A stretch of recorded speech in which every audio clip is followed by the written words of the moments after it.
Corona virus से 65 अफराद जाँ बहक हो गए, जिसके बाद अमवात की तादाद 20,465 हो गई। पाकिस्तान में कोरोना के तस्दीक शुदा केसेस की तादाद 9,08,576 हो गई है।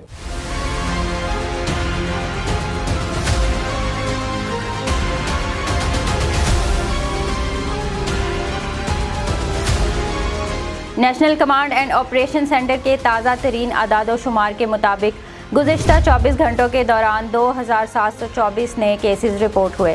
पंजाब में 3,36,315, सिंध में 3,11,766, खैबर पख्तूनख्वा में 1,30,644, बलोचिस्तान में 24,733, गिलगित बल्तिस्तान में 5,516, इस्लामाबाद में 80,662, जबकि आज़ाद कश्मीर में 18,940 केसेस रिपोर्ट हुए।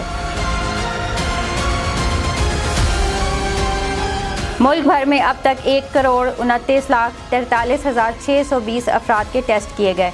गुज़िश्ता 24 घंटों के दौरान 59,076 नए टेस्ट किए गए।